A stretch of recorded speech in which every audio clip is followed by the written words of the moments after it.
jërë ngeen jëf sama gars yi maa ngi am mbégte dellu si waat fas yéene siq ak yéen waxtaan ginnaaw si li xew Sénégal tey daanaka àddina bi yëpp moom la ñuy waxtaanee ñu fas yéene ñëw nag jël li nga xam ne moom la li ñu bind ci ñaawteef bi am démb di coup d'état c'est le premier coup d'état au Sénégal. Le premier coup d'état perpétré au Sénégal, nous avons enregistré démb coup d'état bi amé ci Assemblée nationale. Ndaxte élément yu composé coup d'état yépp gis nañ ko démb. Mais laata lolu Khadim buñ mëne dem ñu tek 2 à 3 fois ngeen gis image yu hideuse yu ñaaw yoo xam ne gis nañ ko démb ay force élite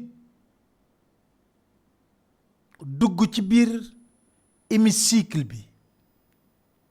fi nga xam ne ñun askan bi dañoo tànn ay nit na leen na ñu fa toogal saytul nu lépp lu jëm ci réew mi ndaxte bu ñu fàtte ne assemblée mooy contrôler sax le pouvoir exécutif bu defee liggéeyam na mu waree mais démb dafa aman beneen tollanti ndaxte ki nekk président assemblée nationale bañ koy teg ci bopp assemblée nationale xam ngeen ne dañoo jalgati woon lii di règlement intérieur bu assemblée nationale pour mu mën a toog ci bopp assemblée nationale ay waay takk der ñoo geetaru dugg ci biir foo xam ne amuñu sañ-sañ dugg fa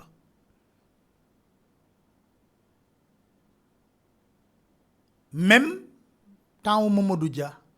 ak Senghor ba coow li amee ñoom dañoo yemoon rek ci perron wu assemblée nationale le 23 juin gënoon na métti ba ay 15 heures nit ñi bëggoon a dugg ci biir assemblée nationale ñu ne buñ fa duggoon mën nañoo rey sax ay député mais force de défense et de sécurité amoon nañu retenu ba dugguñu woon foofu maître Abdoulaye Wade retiré woon projet de loi bi Abdou Mame Diop bañ koy teg ci bopp assemblée nationale dañoo indi ay waay takk der dugg leen ci biir fi as député yi di toog démb nag pour ñu def lii nga xam ne moo di seen coup d'état constitutionnel bi tamit dañoo bàyyi ba mu guddi ñu dugalaat tamit ay waay takk der ñooñu dàq député opposition bi te député opposition bi ak député yeneen ni ñoo yem dayoo mais ñu dàq député opposition bi def seen coup d'état constitutionnel ñu àndandoo xool image yi ngeen gisee ni image yu ñaawee ñu xool ko Xaadim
ku gis image yi xam ne démb lañ tër ñàdd li desoon as néew ci démocratie ndax lu bari yàqu na ci réew mi ci démocratie li desoon ak néew démb dañ ko tër ñàdd ko ba pare namm paaka ba mu ñor ñaw ñu rendi li nga xam ne moo di démocratie Sénégal ñaawteef bu tol nii nag mënoo koo def nag ñëpp na ci pat li koy firndeel mooy tey débat yépp ci àddina bi Sénégal la ñuy waxtaanee ak président Macky Sall ñaawteef bi nga xam ne def na ko voilà ñu fas yéene nag jukkil leen ci yenn laata ñuy ñëw wax ak opposition sénégalaise bi kàccoor bi tey dafa ne ici repose la démocratie sénégalaise le 3 février 2024 maanaam démocratie bu Sénégal dee na ñu fiddaawu ko ba suul ko ki ko def nag mooy suñu émir bu bees bi di émir Macky Sall ndax daanaka léegi Sénégal mën nañ ko méngileeg émirat ñun ñëpp léegi ñu commencé am benn projet de loi bu bees boo xam ne dañuy imposer ñuy sol jàllaabe ndax Sénégal léegi émirat la am émir bu tudd Macky Sall am mon ami Amadou Sall nekk le prince héritier ñu am reine soxna Marème Faye moo tax kàccoor bi bind ne jamais assurément notre pays n'avait atteint un tel niveau de délabrement mu ne musu ñoo toll ci xeetu mbon mbon ci réewum Sénégal ni ñu mel jamais le débat politique ne s'était également trouvé si cannibalisé et les actes si abjects nee na musuñoo gisit coowul politique am xeetu mbon mbon gi xeetu lu ñu mën a sib nii avec ce qui se passe depuis samedi qui constitue une première et qui pourrait ouvrir la porte à toutes les incertitudes on peut dire que nous sommes tombés bien bas nee na li tàmbalee xew samedi ba tey mu doon guléet ba pare nag ubbi ay buntu yoo xam ne njàqare ak tiitaange rek la mën a jur boole ci nag mabbal Sénégal personne ne pourra venir nous dire que ce qui a été fait repose sur des lois de la République mu ne kenn munta ñëw taxaw tey jii ci sa aqulaay taala sa tëreelu bàmmeel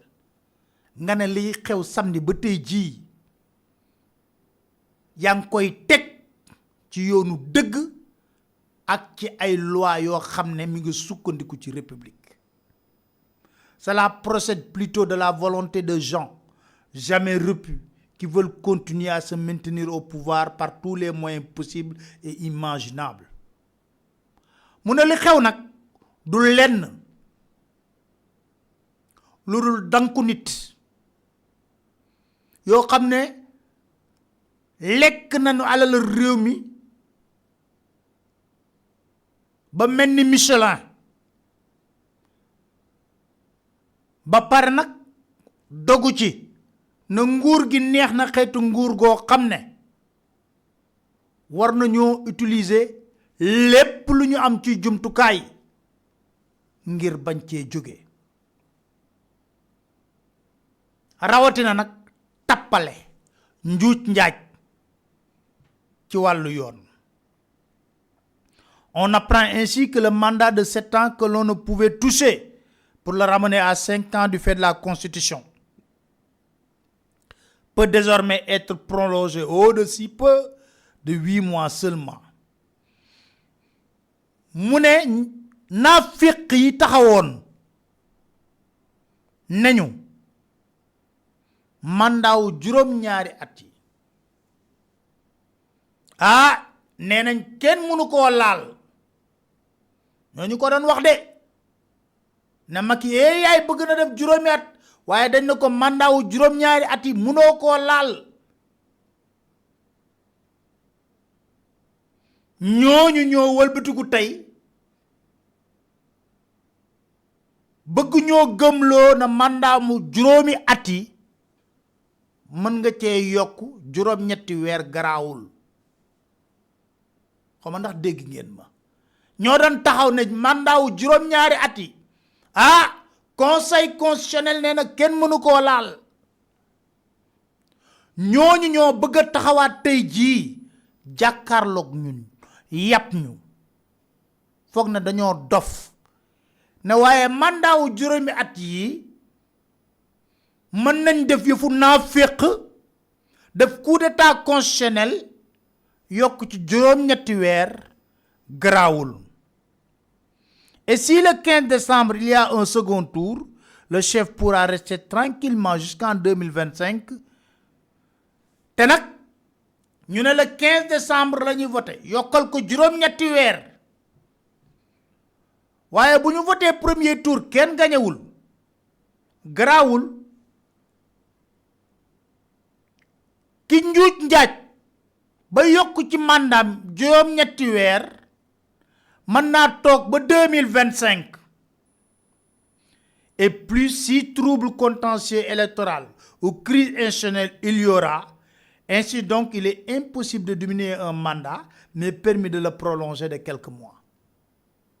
ñu ne de ñun kon kooku mën naa toog ba mu neex ko mu jébbal mbir yi bu trouble amee wala bu crise institutionnelle amee ñun ñu bëgg ñoo gëmloo ñun sénégalais yi nañu mandat bi nga xam ne juróom-ñaari at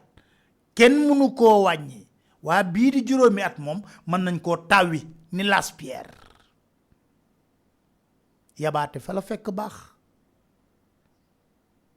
C'est là où réside la belle et flagrante duplicité de celui à qui on pourrait enlever toute confiance car ayant fait pire que la pauvre candidate.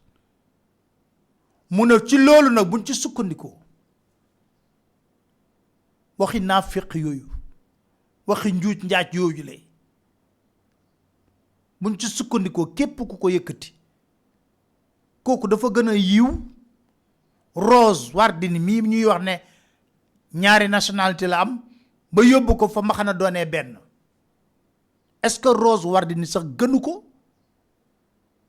accusé de parjure ñu ne dafa waxul dëgg Rose Wardini waa ki ñu wax mandat juróom-ñaari at nee nañ kenn mënu koo wàññi waaye tama mandat juróomi at bi mën naa ko tawi ni las pierre. Pour faire passer leur loi scélérate et tuer dans l'œuf toute contestation, ils se sont appuyés sur les forces de défense et de sécurité qui les servent de bouclier face à un peuple qui les a vomis et qui était prêt à en finir avec eux par la voie des urnes. mu ne pour ñu def seen njuuj njaaj googu nag ak seen yëfu naa fekk yooyu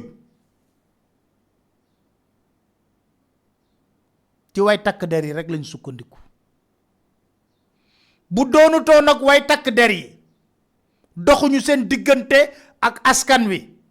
bi nga xam ne dañ leen wàccu askan wi dañ leen wàccu jéppi leen xam nañ ne bu baax ne buñu dog won dem ci ay élection den la labali ba nu nooy nepp moo tax ñu def seen coup d'état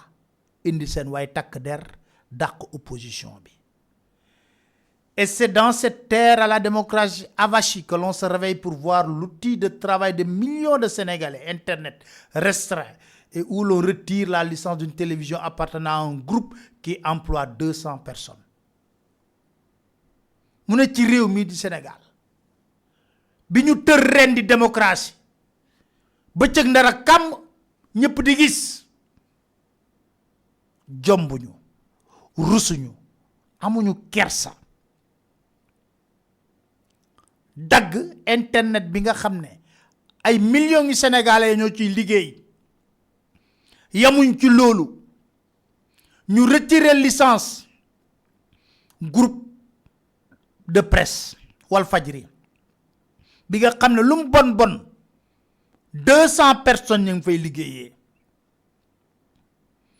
Le crime de cette télé lan la télé bobu def diffuser des scènes de manifestation que d'autres chaînes de télévision étrangères retransmettaient en boucle.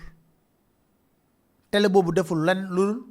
woné sénégalais yi nga xamné bañuy def yëfu naaféq yëfu njuuj njaaj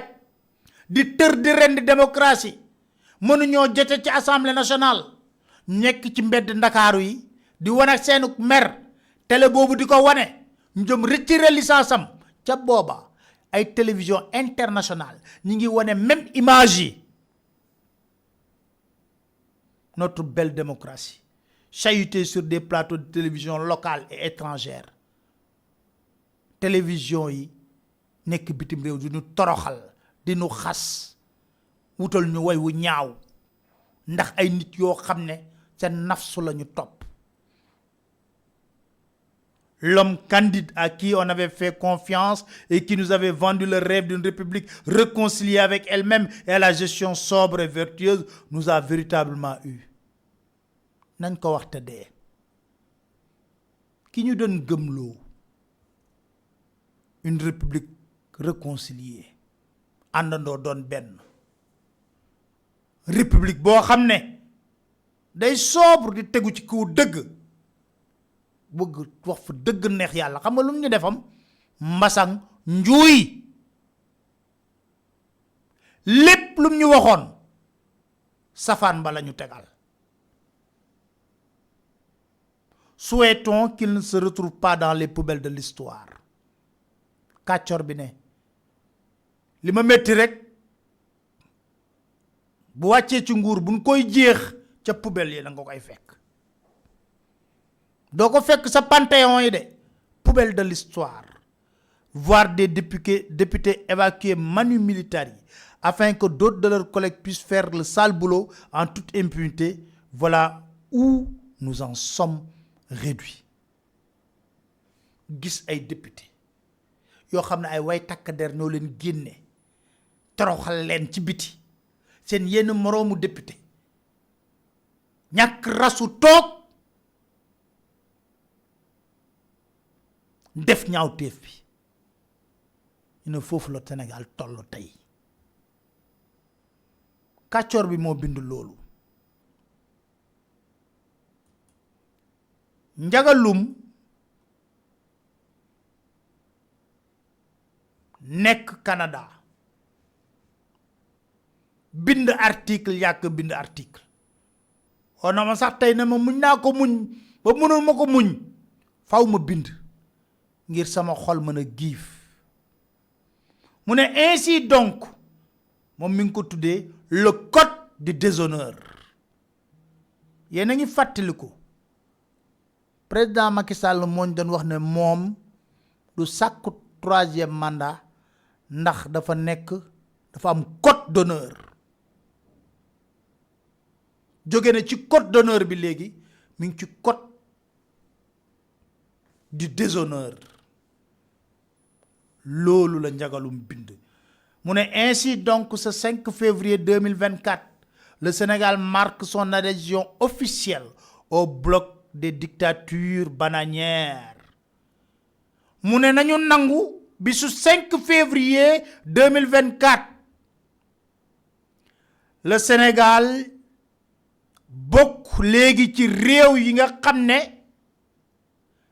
dictature yu gën a yées fa la am ndax la xew ci Assemblée nationale. L'oraison funèbre de l'exception démocratique en Afrique a été prononcée dans un lieu symbolique. mu ne ba ñuy yëkkati li nga xam ne mooy kàddu guy firndeel ne Sénégal min dan bàkkee ne mooy démocratie bu gën a rëy exception la ci Afrique démb rendi nañ ko ci Assemblée nationale. xam nga looloo ñaaw parce que Assemblée nationale c'est le poumon de la démocratie. foofu lañ yóbbu Sénégal tër ko rendi ko après un vote sous haute surveillance policière d'une majorité mécanique après que des hommes de tenue, la GIGN pardon, aient chassé de l'hémicycle des députés de l'opposition. te nañ ko amalee ñaawteef boobu kenn mënu koo tudd dañoo jël ñi gën a xarañ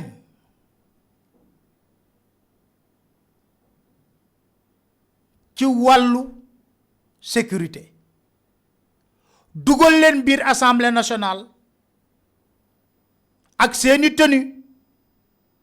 ñu pamte ay député génne leen ci biti dàq leen doog a may yeneen député ñu tër ren di démocratie Sénégal àddina yépp leen seetaan gàcce la. La vilaine image fera le tour du monde àddina yépp gis ko. Elle agira comme une empreinte psychologique mu ne faw mu am njeexital ci ñun. Notre fierté en souffrira à jamais mu ne lu mel nii kenn dootu ko mës a fàtteeti ci taarixu réew mi. Les rides de la honte ne s'effaceront pas. gàcce ak torox tànge gi ñu teg Sénégal du mës a effacé wu.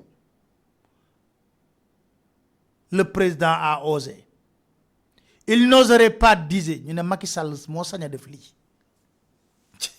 Macky Sall émir Macky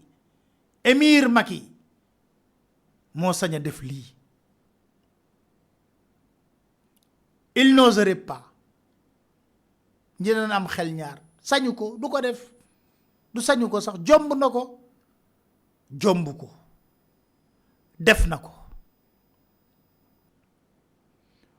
On lui a souhaité d'entrer dans l'histoire, il a refusé. mu ne lu baax lañ ko bëggaloon de bu ñuy lim ci àddina bi ay nit di leen kañ bu ñuy lim sax ay président Sénégal boole ko ci loolu lañ bëggaloon de waaye moo lànk bañ kaare ne bëgguma doon ci panthéon histoire bi ci poubelle bi laa bëgg a dem ku ci mën dara.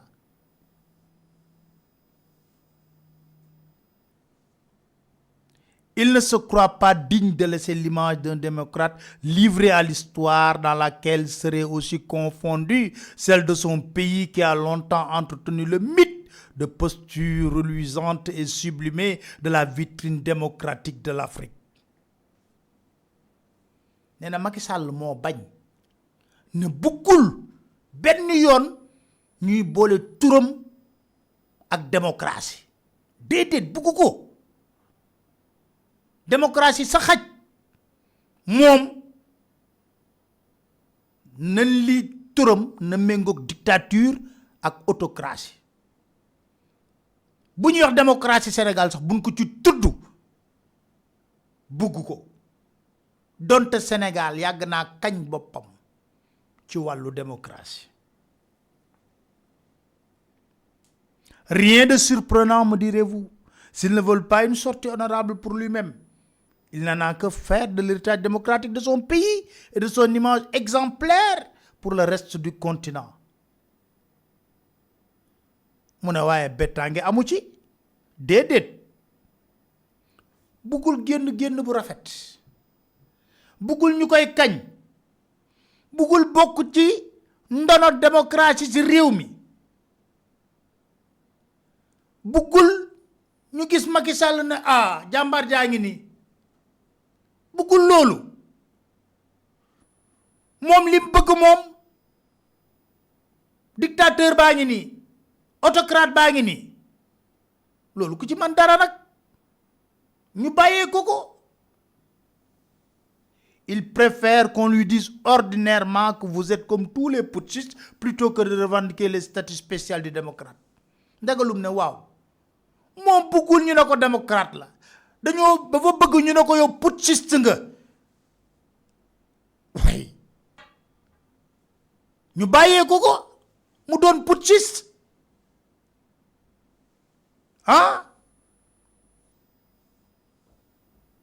il préfère qu'on lui dise ordinairement que vous êtes comme tous les putschistes plus de revendiquer le statut de démocrate. La méchanceté habite l'esprit. L'inélégance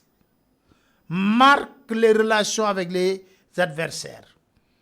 Mu ne moom boo koy jàngat xel mi moo soxor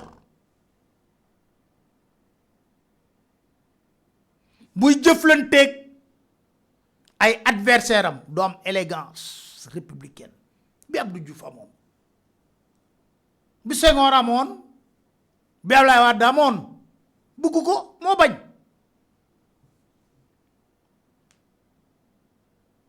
mu ne acte yi muy posé yépp jëmale ci askan wi day ànd ak violence looloo ko neex noonu la mel rawatina nag bu nekkee ndaw ñi violence la ci xam xamu ci leneen le calvaire chauffé au menu des humeurs du chef n'épargne même pas les collaborateurs les plus proches meram même ñu ko gën a jege du ko sax nëbb moo mel noonu mënuñ ci dara mënuñ ci dara bindam la mënuñ ci dara.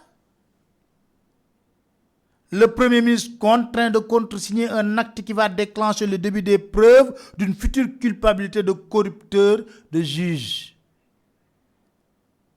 Forcé na Amadou Ba ndax moom la ñuy jiiñ corruption bi ndeysaan le pauvre on compatit njagalum nee na nañ ko yërëm moom par la force lay signé ndax amul fitu wax déedéet c'est le manuel complet du parfait dictateur mu ne boo xoolee ni Macky Sall di doxale yëpp bu paree war naa bind benn téere comment gérer un pays par la dictature mooy gën a jar le prince bu Machiavel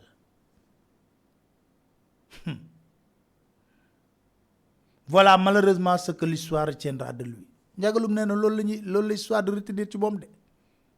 mënul fexe ba histoire de retenir loolu ci moom un code du déshonneur qui ouvre les chapitres des grandes premières les plus honteuses les unes et les autres code d'honneur ba mu ñu doon wax ndekete code du déshonneur la buy ubbi nag ay tàmbali yu gën a yées ci histoire bu gën a yées sa morom nga ne bii mu ne jàppal premier avant même que l'Assemblée pourtant instrumentalisée ne se prononce a acté de facto et non ipso jure sa propre volonté de prolonger un mandat octroyé par le peuple et limité irrémédiablement par la sacrée constitution adoptée après référendum bi ci njëkk Rousseau Jombo jàkkaarloog say moroomu gor ñu àppal la dana d'accord nañ li nga xam ne ñun ñëpp moo ñu tënk boole ñu di lan constitution ñu àppal la na juróomi at nga ci war a def boo dee gor pire doo ko weesu président yi fi nekkoon yëpp de moom lañ def. La première fois qu'on assiste à la disparition mystérieuse de 2 gendarmes, le corps sans vie de l'un a été retrouvé dans un état qui, nous dit-on, ne permet pas de déterminer les causes de la mort, tandis que l'autre est non encore retrouvé. On compte ainsi sur l'oubli imprimé par le temps. Ci ayam le ñaari gendarme disparaître ñu ne gis nañ kenn ki waaye mënuñoo xam lan moo ko rey keneen ci ñi ngi bëgg ñu fàtte ko ñi ngi bëgg ñu fàtte coow loolu mooy Didier Badji ak Fulbert Sambou. Le premier pays au monde, je dis bien au monde, où une condamnation à une peine de prison en sursis pour un simple délit de diffamation supposé être commis sur un ministre entraîne systématiquement la déchéance des droits civiques et donc l'inéligibilité du chef de l'opposition. Sénégal n'est que premier réew ci ay Macky Sall la premier réew boo xam ne dañuy condamner nit parce que ñu ne kooku homme politique la dafa wax lii te la mu wax noonu benn ministre diffamation la ñu mën cee sukkandiku ba xañ ko na ko doo bokk ci ay élection présidentielle si Sénégal rek la xewee amul ci beneen réew. Le premier gouvernement a retiré définitivement avec effet immédiat la licence octroyée à une chaîne de télévision privée à qui l'on reproche simplement de montrer des images que tout le monde voit déjà en direct sur les réseaux sociaux et livrées sans filtre, contrairement au traitement professionnel qu'en fait le média ciblé et désigné comme un ennemi à abattre au même titre que les opposants politiques et qui hier vous offrez une tribune d'expression lorsque la télévision publique vous fermez l'accès. L'ingratitude n'est pas que vilaine et monstrueuse, elle est parfois cruelle, digeste pour les faibles d'esprit. Mon premier gouvernement, vous retirez licence, groupe de presse, yóbbu fa way takk der ñu taxaw ci buntu Walfadjri ndax lan ñu ne dafa wone ay image manifestation ñagalum ne monté de ñoom sax buñ koy wone dinañ ko filtrer jekk-jekkal ko ndax lañuy nëbb yépp réseaux sociaux yi ña ngi koy wone nga fàtte ne yow ba ngay wut télé bii di RTS gëbal su nekk fa dañ la ko tëjaloon ràpp boo amee looy wax la naqadi da nga doon ñëw seet ci Pape Alé wala nga dem Walfadjri pour mën a wax ñu dëgg la mu ne loolu la ñu wooye ingratitude. 10 mois encore et l'ère des grandes premières n'est peut-être encore clôturée, des plages encore restantes pour écrire des pages sombres d'une république déjà abîmée par la vanité et la cupidité des hommes de pouvoir ou d'un homme enfermé dans le piège tentaculaire d'un pouvoir solitaire sans fin. Jagalum nee na jeexagul de fukki weer yu des yoo xam ne yeneen ñaawteef mën na génnaat ndax nag saa bu ñu yeewoo ban ñaawteef la ñuy defati ndax dañoo dem ci ba nguur gëlëmal leen tënk leen foofu la ñu toll ci réewum Sénégal moo tax am na benn sénateur américain Ben Cardin la tudd moom nëbb ko dafa critiquer lii Macky Sall def mu tuddee ko putsch. Le sénateur américain Ben Cardin, président de la commission sénatoriale des relations étrangères, critique sévèrement le putsch de Macky Sall et lui demande d'organiser des élections avant le 2 avril 2024. Ben Cardin, démocrate là, moi président commission sénatoriale des relations étrangères. Le report de l'élection présidentielle au Sénégal place le pays par une voie dangereuse vers la dictature et ne doit pas être autorisé à se maintenir. Néna putsch bi Macky Sall def reporter élection présidentielle ci yoon bu tarxiis bu bon te njeexital yi du doon lu dul dictature fa la ko Macky Sall teg. Le mépris flagrant du président Macky Sall pour la constitution sénégalaise et son manque de respect flagrant pour le soutien du peuple sénégalais à la démocratie sapent des décennies de progrès depuis l'indépendance dans ce qui était autrefois considéré comme l'une des démocraties les plus fiables et les plus dynamiques d'Afrique. Mu ne ñàkk worma xeeb gi ñàkk fulaal ki Macky Sall jàppee suñu constitution sénégalaise ak ñàkk wekk ñàkk respecté gi mu ñàkk respecté askanu Sénégal bi xeex ay at ngir mën a tabax démocratie bi nga xam ne moom la ñu doon kañee depuis indépendance ba tey ji ci Afrique lu dangereux la te Macky Sall mi ngi ko jàpp di ko caxatee nu mu ko neexee. Le président Sall doit revenir sur cette décision irresponsable et garantir la tenue d'élections avant la fin de son mandat constitutionnel. Mu ne Macky Sall li nga def nii dellu si waat ci ndax c'est une décision irresponsable te balaa sa mandat de jeex le 2 avril da nga war a def ay élections mu leer nañ.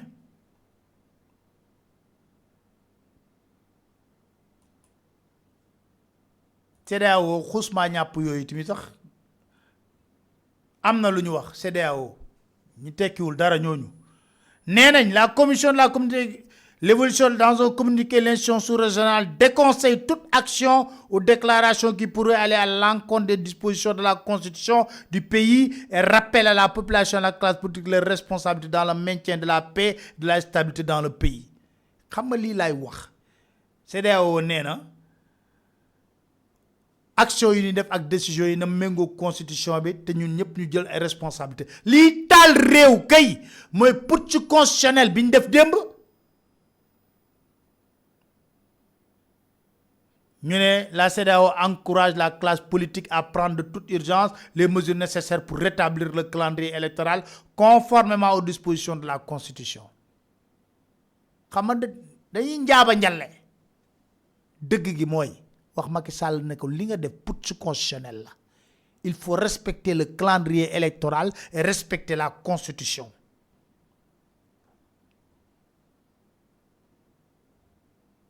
Ñu continuer parce que ñi bind dafa bari tey ñu ñuy yëgal timit ne Abass Fall ay Guy Marius Sagna dañ leen arrêté ñu ngi leen arrêté parce que dañ leen tàmbali li nga xam ne moo di seen campagne électorale ca Parcelles Assainies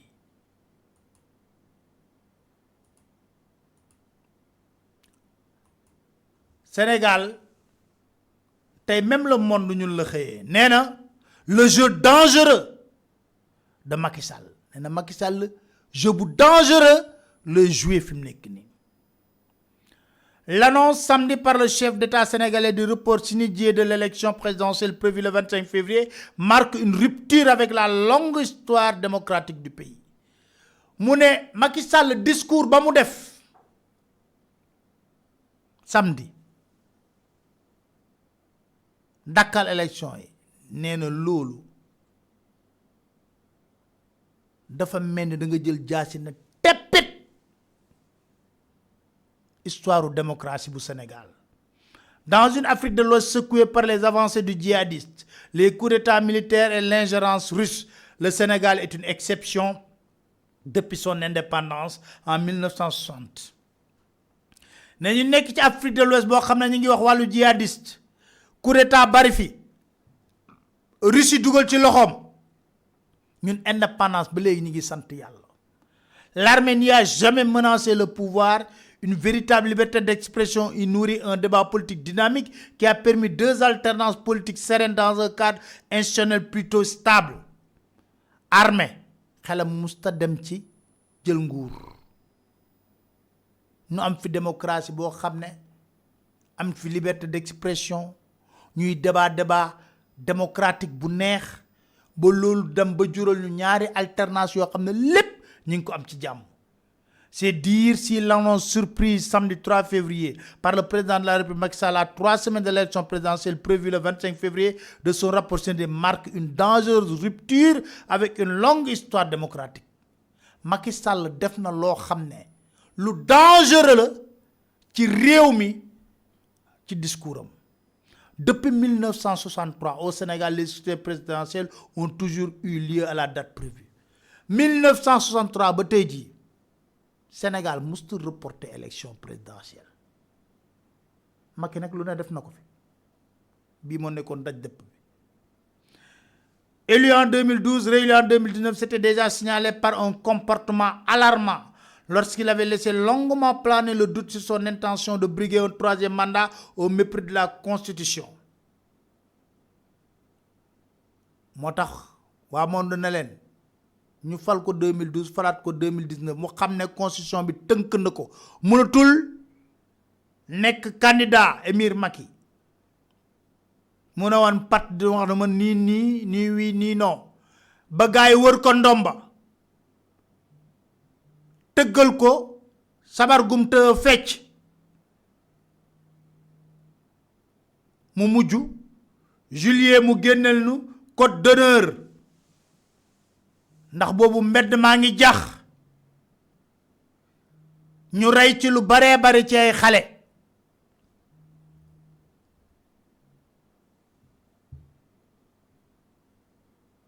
ginnaaw ba ñu sonalee Ousmane Sonko le populaire leader d'un parti anticorruption aux accents anti-français. L'interdiction brutale de cette formation politique fin juillet menant à l'interdiction de candidature de M. Sonko avait marqué un nouveau raidissement. Ñu ne Macky li yamul ci loolu mu tas Pastef jàpp Sonko interdit candidature am loolu yëpp mu koy def ñu koy xool. Le bon score prêté à Bassirou Diomaye Faye, le remplaçant de M. Sonko à la présidentielle, la piètre performance dans la campagne de Premier ministre Amadou Ba, successeur désigné du prince, semble avoir décidé M. Sall à renverser la table. Mu ne nañ ko wax te dee ba Bassirou Diomaye Faye bañ ko accepté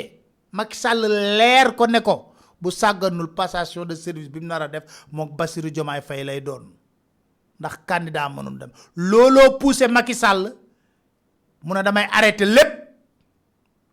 Pour justifier le report de la présidentielle, Macky Sall prend prétexte de la mise en cause à l'Assemblée nationale par des élus proches de M. Wade de l'intégrité des juges constitutionnels qui ont validé sa candidature. Mu laxasu ci sos duudal yi nga xam ne amul yu ay député def ay juge conseil constitutionnel loolu yëpp dil la ak plan dara amu ci mu laxasu ci loolu. Le risque de mettre le feu aux poudres. Un président sortant qui se sert de député pour mettre en cause les juges chargés de valider les candidatures à sa succession. Nee na lii dafa ñaaw président bu jeexal dem sukkandiku ci waxu ay député ngir lan sosal ay juge yoo xam ne ñoo valider ay candidatures. En déclenchant cette crise institutionnelle au mépris de la séparation des pouvoirs, Macky Sall dit vouloir éviter des troubles qu'occasionneraient une future élection contestée. 2019 moom ay élection sax dañ ko contesté woon Macky Sall créé crise moom moo créé crise amu fi Macky Sall moo def discours créé crise am fu mu langaamu pour lan mën a dàq ay élection ragal ne da koy perte alors que le pays a les nerfs à vif du fait de ses manœuvres et d'une opposition de plus en plus radicale dans un contexte de pauvreté endémique où la jeunesse est laissée sans perspective autre que l'immigration, il risque en réalité de mettre le feu aux poudres. ñu ne ko li nga def moo na la taal réewum Sénégal ndax ni ngi nekk ci waxtu woo xam ne sénégalais yaa ngi mer ba futt muy benn opposition bi gën a radicalisé wu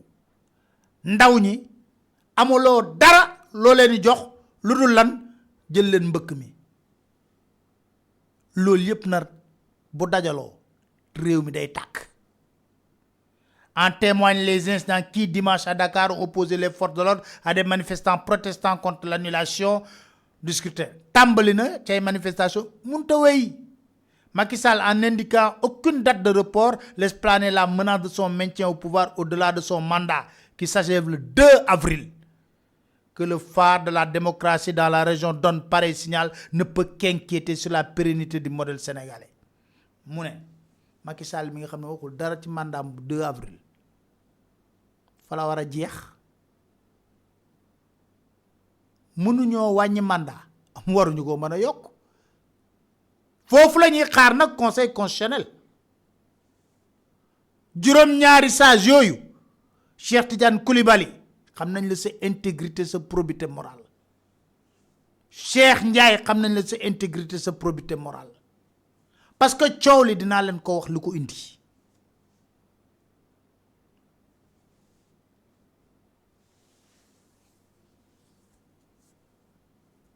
Coow li ko indi dafa yomb trop ma wax leen ko.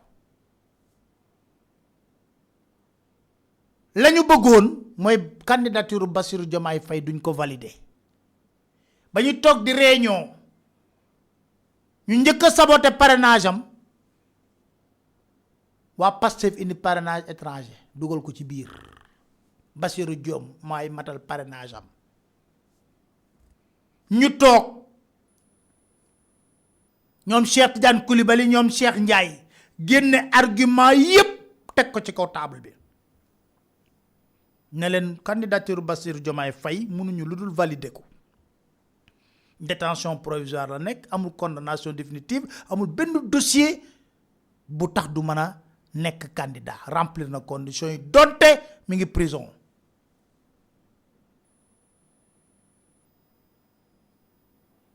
ñu xoolante valider candidature Bassirou Diomaye Faye mu jàll ba mu jàllee nag looloo merlo ñi moo tax ñu singali Cheikh Tidiane Koulibaly ak Cheikh Ndiaye yi bëgg a yàq seen dar leen duudal loo xam ne dara amu ci dara amu ci léegi nag le combat n'est pas terminé. Le combat est très loin.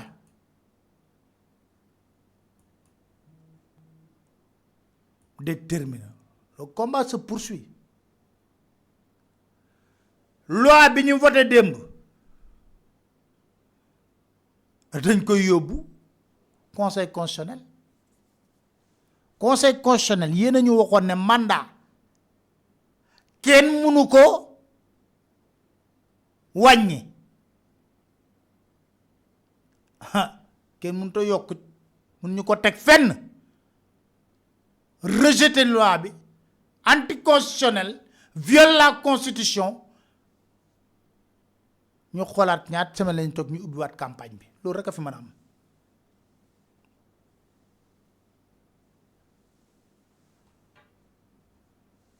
su may jeexal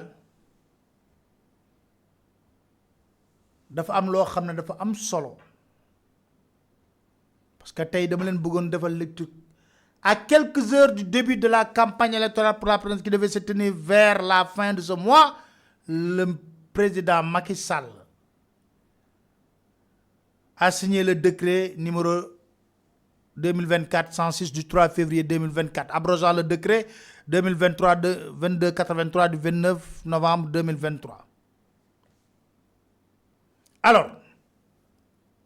légui, Macky Sall lépp lu mu def ci këyit yooyu yëpp émir jalgati da ci am.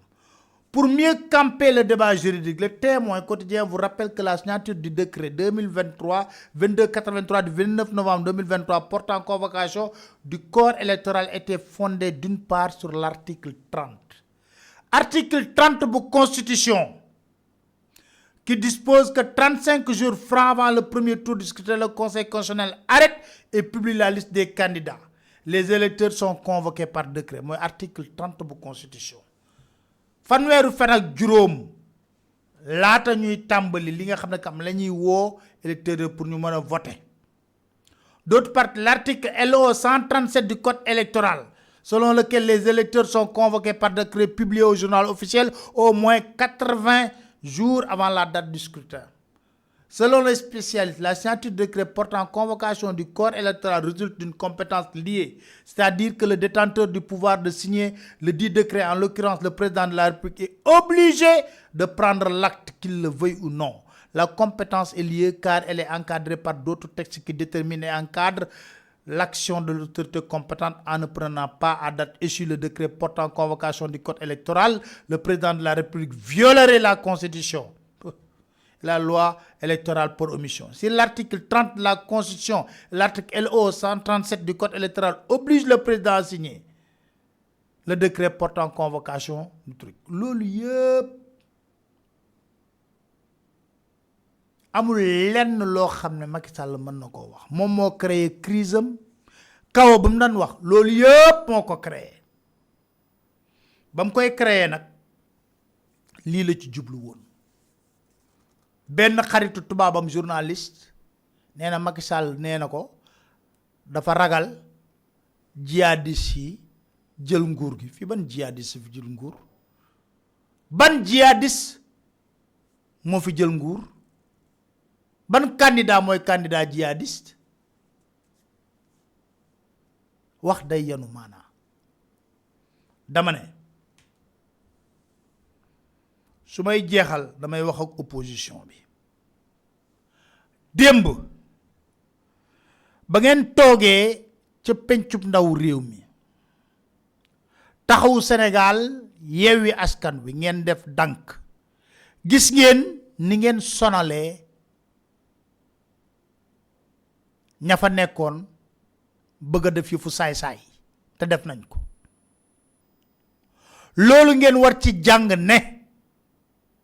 il existe des moments dans la vie d'une nation ku nekk da ngay teg de côté sa ego surdimensionné. Jamono yi xam nga la lañ war a xeex, àndandoo am un processus électoral bu jaar yoon, audite le fichier électoral, cartographie électorale tamit ñu xam leen ba mu leer nañ, ñu xeex jël loi bu bon bu yées bii nga xam ne dafa rendi démocratie yóbbu ko ca conseil constitutionnel dàq ko. Loolu rek la conseil constitutionnel mën a def de. buñ ko deful, xam nga Macky Sall nee na ci message am, j'ai reçu samedi, nee na j'ai reçu les présidents des institutions.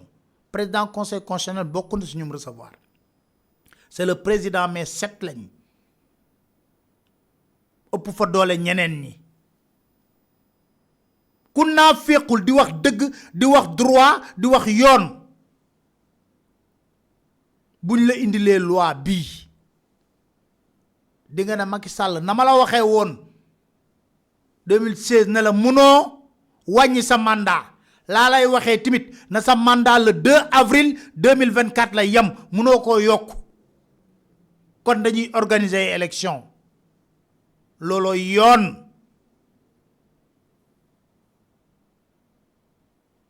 Leneen luñ fi wax waxi naafiq la. Kon xeex bi jeexagul. Kon opposition bi instant bii da ngeen war a ànd ñu waroon ànd. ñu àndoon nag lu bari xew na ci diggante bi, waaye li xew loolu yépp ku nekk war naa bës xolam. Macky Sall mi ngi leen naxee dialogue. Macky Sall faalewu leen ci dialogue. La preuve, ba mu bëggee def lii nan la def? Xaritam yam nekkoon ak démb ak bërki démb, ñooñu sonaloon ko lool, ñoom la dem waxtaan ak. Président groupe parlementaire Wallu réeroowul ak Macky Sall de. ñoom la dem waxtaan ak. Ana ña demoon ci dialogue bu, est-ce que woowul na leen ne leen kat xool naa ne dañoo nar a dem ci ay jëf inventé, taxaw wax leen loo leen ci xalaat? Yëgalu leen. ma nga tëgg dil bi ci diggante moom ak waa parti démocratique sénégalais. Kon nga xam ne Macky Sall li ko ñor da koy def moom du leen ci boole bu bëgg a laaxaalee leneen la leen ci boole kon ci discours am génnewaat na beneen yax di leen wax dialogue ku nekk nag di kërti jal déet dama na leen bii paa boo leen ni dem toog leen seen biir ngeen waxtaan na ko soxlawuñ carton d'invitation pour taxaw ndakaaru bu yeew bu waa Pastef soxla boo koy yónnee entité lañ ñun yeewi li ma gën a loon mooy waa taxaw waa Pastef waa yépp ngeen toog ci biir yeewi waxtaanee ku nekk nag après man nga am sa candidat battre sa campagne mais war ngeen mën a waxtaanee processus électoral bi noo leen ciy àndee def dank ndax démb da ngeen xeexandoo ci biir assemblée nationale kon jot na ngeen xoolaat seen bopp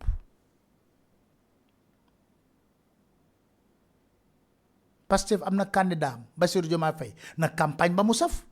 taxaw am na candidat am Khalifa Ababacar Sall na campagne ba mu saf mais ñoom ñoo bokk fichier électoral ñoo bokk processus électoral xeex bi ngeen war a xeex pour élection yi am yéen a ko bokk kon foofu waxtaan war na fa mën a am